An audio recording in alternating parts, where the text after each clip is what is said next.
വർത്തമാനകാല മുസ്ലിം ഉമ്മത്തിന്റെ നേതൃത്വത്തെ നമ്മളൊന്ന് പരിശോധിച്ചു നോക്കൂ. എത്ര മനോഹരമാണ്.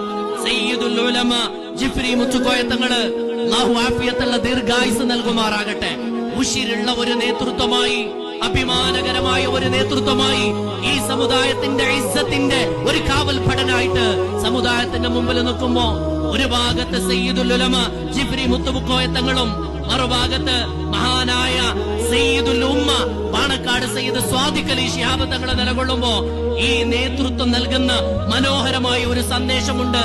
സയ്യിദന്മാര് സമുദായത്തിന്റെ അഭിമാനകരമായ ഈ ഇസ്സത്തിന്റെ കോട്ടക്ക് അഭിമാനകരമായ രീതിയിൽ അവര് കാവല് നിൽക്കുമ്പോ നമ്മെ സംബന്ധിച്ചിടത്തോളം ശംസുൽ ഉലമയുടെ മാർഗമാണ് ശരിയെന്ന കൃത്യമായ ബോധ്യമുള്ള നമ്മൾ ചെയ്യേണ്ടത് ആ നേതൃത്വത്തിന്റെ പിന്നിൽ നിൽക്കുക എന്നതാണ്.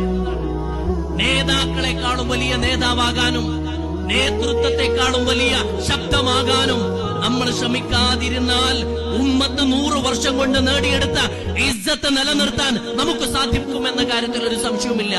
നേതാക്കളെക്കാളും വലിയ നേതാവാകാനും നേതൃത്വത്തെക്കാളും വലിയ ശബ്ദമാകാനും മുതിരാതെ മുൻഗാമികളെ കാണിച്ചു തന്ന മാർഗത്തിലൂടെ സമാധാനപരമായി സുന്നത്ത് ജമാഅത്ത് മുറുകെ പിടിച്ച് പ്രതിസന്ധികൾ നമ്മുടെ മുമ്പിലുണ്ട്.